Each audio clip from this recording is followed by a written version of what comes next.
Welcome to IC3, where we talk about art, comics, and the indie scene. I'm your host, Matthew Sardo, and today I'm joined with Anthony Composto, the editor-in-chief of Monkeys Fighting Robots. Anthony, welcome to the show. Hey, Matt. Thanks for having me on here. Appreciate it. I'm here ready to talk about some comic books. We are ready to talk about comic books, but we're part of the Comic Art Fans family, and I need to see your art. We need to talk about some of the commission that you got. Do you have something for me? Oh yeah, I got plenty of them in the backlog, but I got one in particular that I really want to show off today. There it is. That's a Daredevil I got from artist Matthew Sutton in Orlando. I've met Matt plenty of times at Orlando conventions. He is an awesome guy, and I had to snag this Daredevil from him. There's just so much I love about it. The way the red pops in the shadows. I love the whip. It has like that like Joe Quesada Daredevil like effect kind of to it. I love Matt's work, and it's not the only commission that my wife and I have from him, but I absolutely love this one. This is a beautiful piece, and there's something so beautiful and simplistic about the black and red of Daredevil and the DD across his chest, and that whip that you mentioned. That's bonkers cool. Some smoke going on there, and like the pile of ninjas. The composition of this is pretty amazing. He's just all over the I almost call them the foot, but that's the hand. The foot is a little it's similar but different. There's so much cool stuff. Like I said, this is actually Matt has this available as a print if anybody likes it and wants a copy of their own. But Matt's on Instagram at Sketchbooks, so really easy to remember at Sketchbooks. How did you meet Matt? Just at MegaCon Orlando, just going up and down Artist Alley. And like I said, we loved his work. My wife snagged a commission from him first. Brooke got a Cowboy Bebop commission from him. And a little while later, I needed something of my own to compete with her. Part of this, one of the elements of this show is the mailbag segment, which is, I love it. I love it so much. I really love digging through Instagram and social media and looking for the good in the world nowadays and finding cool artwork to share with people. And this piece right here, and I kind of found a theme this week, which I'm really excited about. But Jason Thomas, this popped up to me. This Raphael almost looks like a sketch card. And it's funny because Jason Thomas, he's a Connecticut creator. He's the art director for WWE, and he's the illustrator for Topps and Star Wars. So he actually designs trading cards. You could definitely see the influence of that in here. I mean, I'm a massive Turtles fan. That's why I almost said the foot instead of the hand, looking at that Daredevil piece. And I just love so much about this. I mean, it's so Raphael, just the grimace, the rawness of it. Like, I love the alternating turtle colors in the background. I mean, it really does feel like a trading card for Raphael. And in our pre-show conversation, it took us a little bit for us to realize that the other turtles are in this image. I was going to glance over that because I felt so stupid the first time I looked at this, and I was just like, I was like, oh yeah, orange and blue, that's like the Mets and stuff, because we're both big Mets fans. And then after like 5 minutes, I was like, oh, it's Donnie, Mikey, and Leo. It's a great little echo to that. And I have Jason's Instagram pulled up over here if people check it out, because he has the other turtles also in the same style, but there's just the edges, the way that like the lines, kind of cross over and the brush strokes, and the way even in the back where his bandana is trailing off, and it's just kind of like there's not really a clear border to it. There's so much cool edginess to this piece. I love the tone that he chose for Raph, just like that turquoise. It's awesome. Yeah, there's something about the hat that made me really like, I don't know, it's whether it's punk or whatever it is about Raph, it just fit it for me. Mm-hmm. And then also like the teeth, the sharpness of the teeth. There's a solid like Godzilla feeling as well to this piece. Yeah. And because I looked at all the turtles, I was like, oh, he did all the turtles. I was like, which one should I pick? And I went through them all, and I was like the Raph just really sticks out to me a lot. And head over to his Instagram and you can check them all out. But this piece led me into the theme, and it's not a direct theme. It's not a direct correlation, but it's adjacent. This Eric Talbot, Yosaki Yojimbo variant cover, he posted the line work, and sometimes I love line work way more than the finished work. And this is an example of just amazing, amazing line work. It's incredible. I mean, I'm a huge Turtles fan. I'm an even bigger Usagi Yojimbo fan. You can see my Usagi sagas all lined up on my shelf back there. I love Usagi Yojimbo. I love alternate takes on Usagi Yojimbo. Stan Sakai's is obviously iconic, but it's a cartoony, old school kind of version to it. I love seeing a more realistic take on Usagi where you can see the whiskers and he looks like more, like a real life rabbit. I love the motion in this, the way you see his ears flying back, and the fox definitely helps with that, and just the sense of motion in this static image. There's so much cool stuff going on. I have the original pulled up as well, and it's equally awesome, but it's really great. Yeah, there it is right there. But it's just really cool seeing how he went from A to B and the process of it. But that line work is it's so detailed and incredible.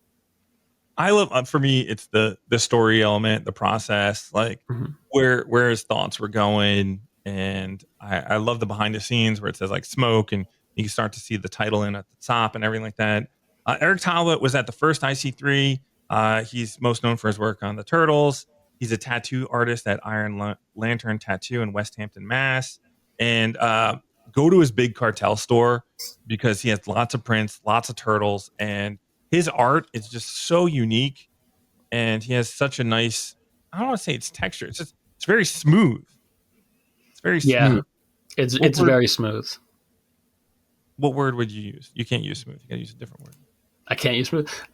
Dynamic. I mean, like I said, it's a static image. I mean, you're not even seeing like, motion lines or anything like that, but, just the sense of movement in this static image. I love them being enveloped by the, foliage. I've been reading Usagi Yojimbo, so I'm up to date on this 10,000 Plums storyline. Obviously, the plum plant, which isn't really a plum, as they say in the story, plays a massive role in it. So just them enveloping Usagi like they are in the story, it's there's so much happening in this one image. And then the final mailbag Turtles connection, we had to go with the first issue, and Tony Sedani, he did this sketch cover, and it was homage to the original. And I have this up too because I wanted to like compare the original versus Tony's, and I love it. I love Tony's so much. Yeah, it's absolutely stellar. I mean, just the use of red and black, kind of going back to what we were saying about that Daredevil, it's just such a good color combination. It speaks volumes. I love the body language in this. You have 4 turtles. It's obviously echoing the original cover number 1, but there you have their weapons obviously defining which turtle is which, because they all have the red bandanas on as they did in those old Eastman and Laird stories. But take those weapons away, you still know who each one is. You see Raph. He is that like brick, what house, just like standing there all squat. Leo has like his leadership, his fluidity to him. Donnie with like the defensive staff, kind of pose. Character speaks volumes through body language alone, and I know who these turtles are, with or without those weapons. In the marker work for this, and I'm sure Jamie will yell at me for my words saying marker work. I don't know what it is, but the marker work in this is truly amazing.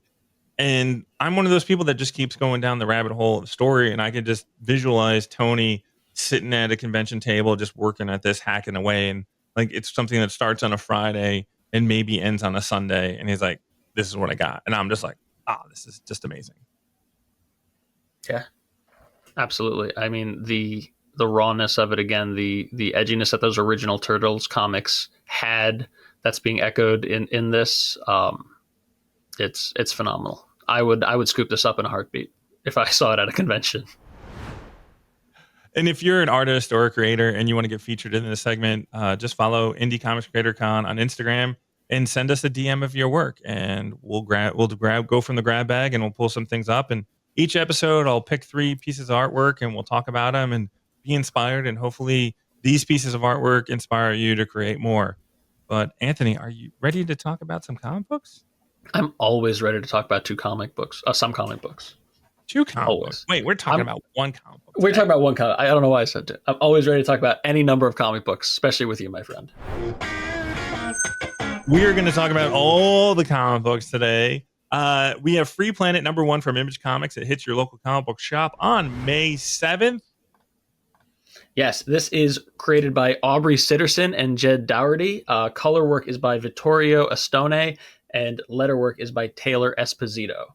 The first completely free planet in human history has won its independence. Now, a group of revolutionary heroes must defend the planet's unique energy source from a pair of hostile intergalactic powers while determining what complete freedom actually entails. Oh, that's insane. First off, right off the bat, would you buy, just looking at this cover, would you buy the comic book? Yeah, absolutely. I mean, look at that cover. Look at the detail in the characters. Look at the colorfulness. I mean, covers are important, right? You walk into a comic book store and you look at the rack of new books. A comic has to stand out to you. It can't blend in amongst the rest. And the pink, the color work, it pops off the rack. And I would absolutely grab this book. This is what I love about indie comic books is they don't have corporate overlords telling them how to make their covers. And they can be whatever they want. Yeah, exactly right. I mean, you see so many times in big two comics where the cover just does not correlate or translate into what's in the book at all. Either the art style doesn't match. I mean, especially you look at older comics where there's just completely bananas things going on the cover that have no tie to the story. But this tells you what you need. There's your ragtag group of heroes. You could see, the character in them, like, you have the stern one, you have the, the more amenable one, you have the robot, like you get a sense of what this book is just looking at that. And before we dive into the panel breakdown of the first 5 pages, Free Planet kind of made me think about how I read comic books, because sometimes I'm in the mood to where I just grab a book and I flip through it and I'm like, oh, this is action adventure, awesome, boom, boom, boom. I get through my 22 pages and I'm done and I'm like, wow, that's awesome. And then sometimes I'll have a Hickman book and I'll pick it up and be like, oh, I need to get into novel reading mode where I'm I'm not reading a comic book. I'm reading something more. And this book made me realize that I have 2 different modes and I have to be in 2 different mindsets to read a book like this, because this book is very dense, because they're establishing a grand world where I'm saying I feel like I'm almost in a Dune mode or a Lord of the Rings, where it's here's this giant world and it takes time to establish it. And again, I was just I'm old. So for me to realize that I have habits that I didn't recognize, it cracks me up. It's definitely a dense read. This is not a book where you're okay, I have to be out the door in 20 minutes. Let me sit down and knock this out real quick. No, this is it's the end of the day. Make yourself a cup of tea, get up in bed and really sink into this. It is a dense read because it is building out this massive new world, new universe with intergalactic politics and different things going on. So you really need to give yourself the time to sink into it and enjoy it. And it's worth it if you give it that time, for sure. If I was giving this the sales pitch, the elevator pitch, I would say that this is everything that happens after Return of the Jedi with a heavy metal feel to it. Yes. You mentioned that to me again pre-show and it just unlocked something in my brain. Because I read it and I enjoyed it, but when you said it, it just clicked. Yes, absolutely. That's what this feels like. It is that. And that's not saying that it's derivative or anything, because, science fiction, everything lends itself to something else. I mean, Dune lent itself to Star Wars. Star Wars lent itself to infinite other sci-fi things. It's so cool seeing this indie work that's, again, not owned by a corporate overlord kind of thing like Star Wars is now, where there are certain things that you can and can't do. This is just what if Return of the Jedi ended and there's no, just go raw, go crazy, really get into how does the planet or how does the universe or the galaxy build back up from that moment. And then you have, again, when you're building up a universe or a galaxy or a planet, there's a lot of stuff. There's a lot of stuff going on. It's not you can be oh, here's a personal story about one person trying to get, how does stuff work? And it's pretty massive. And that's what they go into this. And let's look at the first page, because I think this is where we just establish we do establish the world in the first page. I mean, Yeah, what am I saying here? That's what we do. it's a new comic. The first page has to pull you in and sell you on this new world right away, and it does it. Yeah, you have the world. Then you start closing in on this main character, and then you have an even closer look of his hand, and it's reflective of the universe of the world, or the world itself with the Yeah. people. And I think this page works well, just on based on like colors. You have the dark blue, you have the light blue, and then you have the tan. Like those colors work well. And if you zoom back out, which is easy for me when I don't have my glasses on because everything gets a little blurry. The way the thought bubbles and word balloons go up, you have like a nice little like S shape going on between like the top of the planets and then the word balloons.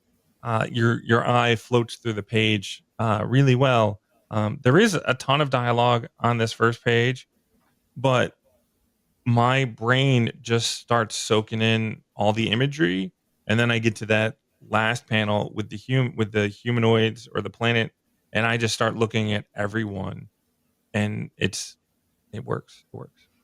Yeah, I mean, shout out to Taylor Esposito's letter work because, like you said, there is a lot of dialogue and a lot of captions because they're building out this world and they want to get a lot of information to you. But Taylor Esposito really does an excellent job guiding your eye through it all, like you just said.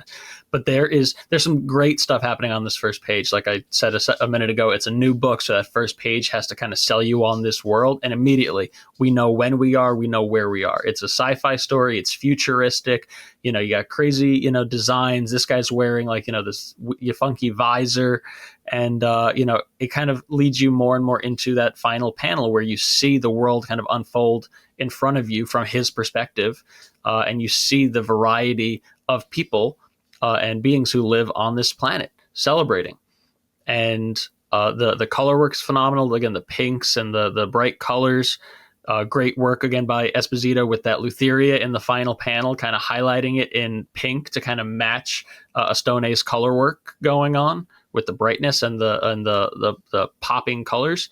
And again, there's so much detail even in that final panel. You kind of go through that crowd and get a sense of there's a lot of jubilation, but there's a few standout characters there too where maybe don't look quite as jubilant as others, kind of suggesting that maybe things aren't all peaches and cream and celebration happening in this book right now.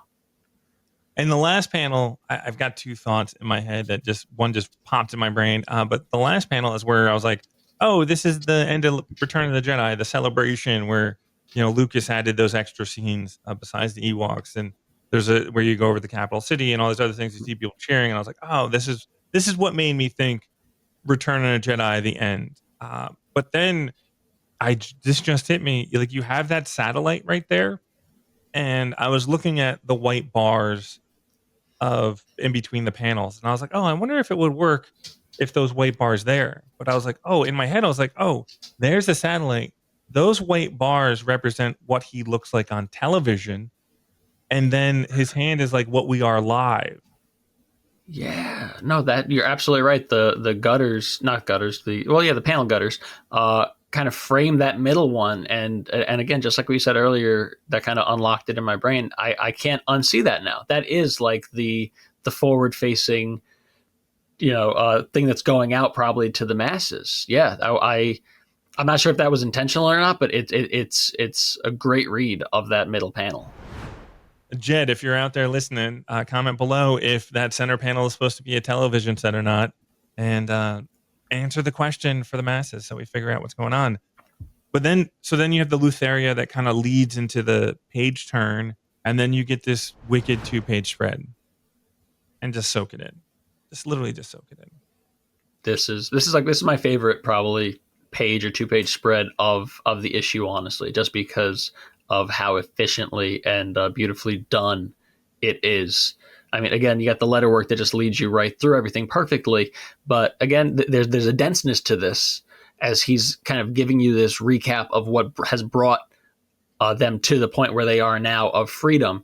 And what I love about it is even if you take all of the words away from these 2 pages, you know exactly what's going on. Panel to panel, you see the tier, it goes from oppression to planning to rebellion, the sacrifice and ultimately victory. You don't need, again, the words are beautiful and it's lettered beautifully, but the artwork that stands behind it stands on its own and completely conveys what they want you to know. And this zigzag panel construction has my eyes bouncing all over the page. I mean, it is, again, you talk about telling the story, but then you have like the greens at the top, you have the dark blues, and then you have the reds and the fighting, and then you come back to dark blue, and it's death and like emotion and heartache. Like it's this page, the colors are just so good, and then the freeze frames of the different scenes, they just keep ratcheting up.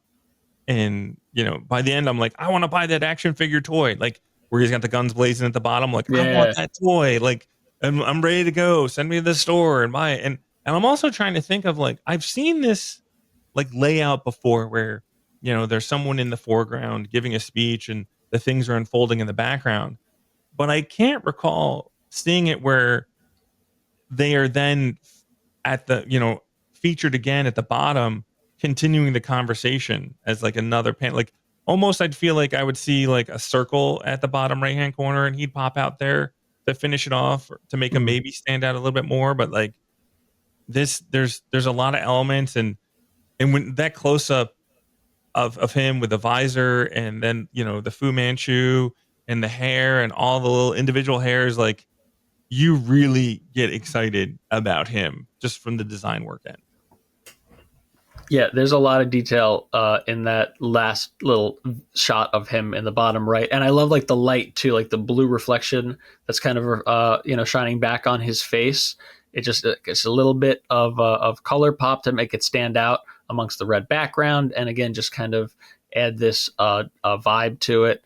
I love the reds and the oranges happening in those last three panels during the war, and just the way that those cannons are like exploding with color. Especially those, because they're specifically featured over top the cool blueness of the panel before it. It really just stands out. I would absolutely scoop up these action figures too, like you said, throw them up there with the GI Joes. And I always like to talk about, like, I don't know, color theory, or how the process of like planning a page out and everything like that. And I would love to know if there was like different iterations of this where they were trying to bounce colors off and see what works. But because the reds and the darks, the intense reds and the yellows and the dark blues really work for this, and I can't see it happening any other way where it doesn't have this like intensity. This page is just really intense. It is, and it adds an element of action to what is essentially an exposition page, filling you in on what brought them to this point. That way we can just get the story rolling from here. It could be a very dry page of him just standing at that podium running through, well, this happened and this happened and this happened, but it adds a sense of action and momentum and dynamic, fluidity to it, while delivering all of the pertinent information that the reader needs. Really masterfully done. Yeah, and like even like the little explosion to the left of the podium at the bottom of the page just adds that depth to where the podium comes out and there's stuff moving, and this is one of those pages that just, again, the zigzag lines and the word balloons, my eyes are just going back and forth throughout the whole thing. And you have those bottom three panels where it's just pure action going on, and it's, again, it's a very intense page. And then you have it talking at the bottom, leading into the page turn, and then you have another 2-page spread with a completely different tone. Completely different, and we're seeing it. We're actually introduced to some of these characters on that previous 2-page spread without realizing it. Some of our main players, seeing them in action during the rebellion and the war, and now we're being introduced to them properly. And again, completely different vibe. This is more of a static image as opposed to a series, a montage series of moments. But again, just the color work and the characterization that is happening on this page. Again, we have captions letting us know who each of these people are with a little bit of bio info, but take that away and you have the stoic leader, you have like the Han Solo looking guy who not well Han Solo I don't think ever looked as friendly as smiling as he does, but the stoic mercenary guy, you know who these people are immediately. Yeah, and if you drew like the grid line for the rule of thirds, the top right hand quadrant, like the mech circle is like right on an X for the rule of thirds. So things were definitely planned out for this image and the way they were laid out. And it's one of those things where it's, my brain goes, this is a serious book. This is not for kids. This is not a kid's book. But my brain, because these are comic books, automatically go towards like G.I. Joe toys.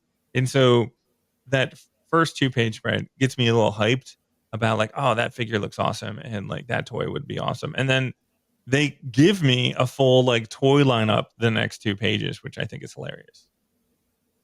Yeah, for real, right? I want my Snake Eyes boy. I can't make out his name here, and I don't have it pulled up bigger. But fourth one in, the mercenary. And we've already established he's a mercenary. Like we've put all our emotional baggage into that character, being like, he's the most badass. I can't wait to see what he does. He has a giant knife. He's got all the element, and then like the face painting. It's an alien, but like the face paint that he has, or his skin, we haven't established that yet. But like, it's just pretty amazing, and like that we just as dudes, as kid guys, we're like, oh, that guy's awesome. Like we immediately out of a crowd, out of a lineup, we're like, that guy's the best. Not even knowing like, about I need to know more about him. And again, just like the color work too by Astone, I mean, they all kind of stand out in their own respective rights. But he even is able to link together like the scientist with her husband in the robotic suit through that little pink window that's showcasing his face, which is connected to the pink gas coming off of her mask. Just through color work alone, we're linking these two characters without having to read the captions. And just so you know, no spoil. We're not going to give you any spoilers in this, but you see the robot. He's got a jacket on. You're like, why has he got a jacket on? Don't worry, they talk about that later on in the issue. So no goofiness with that kind of stuff. Which you're like, let's just throw a jacket on a robot. Kind of when you're designing, like they kind of mention it, which I feel better about in the design process. Yeah, again, just showcasing how seriously they were taking the world building. Again, this is a book. They are genuinely building out a world, and they have paid attention to the details, and they are addressing, any minor concerns that you might have about it. The robot, by the way, as much as I love the mercenary, the robot, I love me a sassy robot, and he that's the second action figure I'm buying. I'm going to the store and I'm buying those two right off the bat. And I've been staring at this page, trying to figure out like how colors were established. Was it like trying to find the system between like, because there's like, you have the dark brown, and then you have blue, then brown again, and then blue, and then kind of pink, but then brown again, and then blue. And then I was trying to figure out if they match the flags and like feel it out. But like the colors and how they set it up here, they kind of go every other one and kind of maybe break it up in the middle. But I was trying to figure out like what they were trying to deliver with the colors here, and I haven't put a finger on it yet. Well, they definitely, like you said, kind of make them stand out individually. They didn't make it too close where that they blend together. Otherwise, where they want to link them together. There's a lot of wonderful thought put into that. Then you have the foreground. You have like the jubilation, the celebration of the citizens at the foreground, kind of framing the scene and adding the sense of excitement to this team being unveiled. Having a little bit darker in shadow, but just still standing out and informing what kind of world this is with the variety and the uniqueness of the citizens. Love it. So when you're reading a book, does a 2-page spread speed you up or slow you down?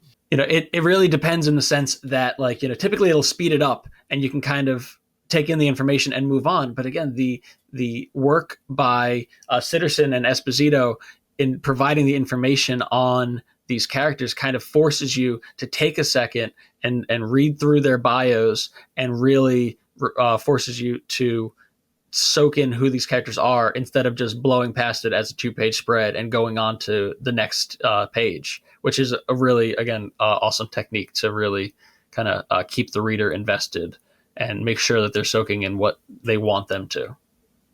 For me, a 2-page spread kind of slows me down because I'm like, okay, if you're putting this 2 pages together, it's probably for me to just enjoy. And then, you talk about the characters in the foreground. Like, I'm going through each one of them and being like, oh, is this where the villain's hiding? Is this where, like, who are these people? This is, again, we're entering a new world. So, like, what are these humanoids? And we see, another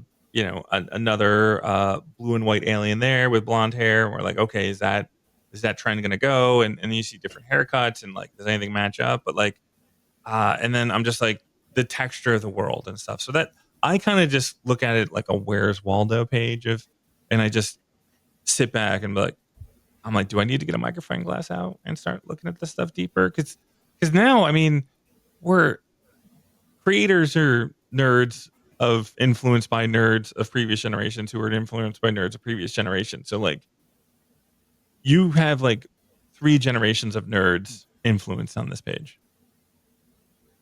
Yeah, absolutely. Like I said, art's not created in a vacuum is what I always heard. And there is just so much happening in science fiction, specifically of just generations of work influencing the next generation.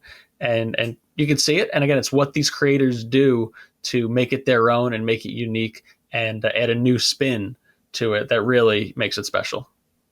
And I wanted to do a little give you more information on Jed Dougherty.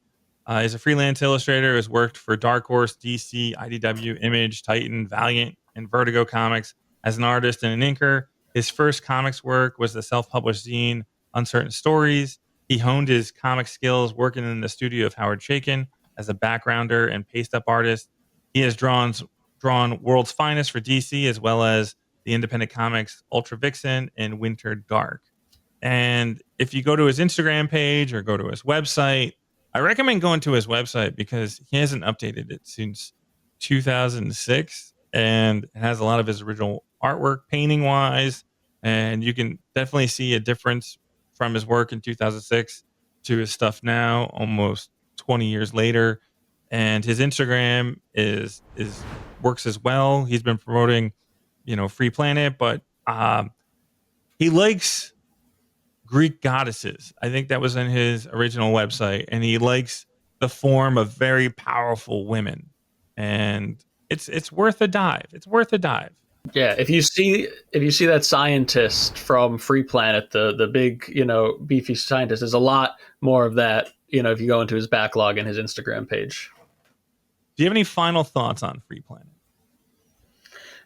Listen, if you like science fiction, if you're a fan of, Jonathan Hickman works with very dense world building and a lot of politics and intergalactic politics going on, you're going to want to pick this book up. And like I said, just make sure you give yourself the time and energy to like really sit down and soak in the details, because this is a book that is going to reward close readers, repeat readers, and people who just really want to, kind of pull out a board and pin things together and tie together a big spanning story. I'm going to need one more issue for this to like really tie it together for me. I'm always in on the first issue, but for a new series, whether there's like there is a cliffhanger at the end of this issue, which works for me. But I'm going to need the second issue to really, like, here's the claws. They're on my chest for this book, but I really need the second issue to like sink the claws in and give me something to connect with, like just a little bit more for me to be like, oh, definitely pick up this series. Yeah, we don't have all the answers yet. No, we won't for a while. I'm sure we don't have everything going on. But as the first issue progresses, we get more information about some of those, Freedom Guard members, and I'm sure that's going to lead into the next issue yet and gets more information on all of them. So we're still in introductory mode. We're still learning about this stuff. So there's definitely a reason to come back for issue 2. No, and Aubrey Sitterson, he's done some amazing work. I would definitely check out Beef Bros, and that's why when I got Free Planet, I'm like, oh, we're going in a different direction of Beef Bros, and I'm excited, and I can't wait for the second issue to come out. And I will definitely on social media give my thoughts and everything like that. So that is Free Planet. Let us know if there is some other comic books number ones that you want us to take a look at that are coming out, whether it's from Image, Dark Horse, or of a person that's self-publishing a book. Let us know in the comments below what we should be looking at. And Anthony, I have some questions for you. Hit me with them. What was nice mug, by the way? You lost me. I had a great train of thought, and then I was like, oh, that's an amazing mug, by the way. Let's go, Mets. Let's go. What was the comic book that made you get into indie comic books? That is such a hard question for me because I'm sure I could go a number of routes, but the one that I'm going to have to stick my finger on is The Goon, Eric Powell's The Goon. I had, I was a big comic book reader as a kid. I was a big Marvel guy, big superhero guy. And then when I moved from New York down here to Florida, I kind of fell out of comics for a while, as you do. I was in high school. I had other priorities at that time. And then in college, I started to get back into comics and initially gravitated towards, again, Marvel, DC, superhero stuff. And I found the first few trade paperbacks of The Goon at a used bookstore for cheap, and I had heard about it. So I scooped them up, and I just absolutely fell in love with the world and Eric Powell's work. And it just kind of started this cascade, avalanche from there of works like that, and worlds like that, and kind of self-contained little indie projects that I just kept reading from there. But it's got to be The Goon. I absolutely love the progression, especially of Eric Powell's art and his style. If you look over the course of those 25 years of The Goon that is out there, the way that it started to now, and the way that his style progressed, and the art choices that he made. I talked to Jamie Jones about it a lot because he's a massive Goon fan, and how over a course of time, Powell starts leaving his pencils in, or you could see the rough line work in the background, and then he adds some details. Just the way that he's kept it fresh and interesting over 25 years really speaks to me in a way that mainstream books don't anymore. Anthony, thank you so much for your time. This was awesome, and I can't wait to have you back on the show. Hey, buddy, anytime. I always, like I said, love talking comic books with you. Happy to be here. Thanks for having me on. Take care. Thank you. Let's go, Mets.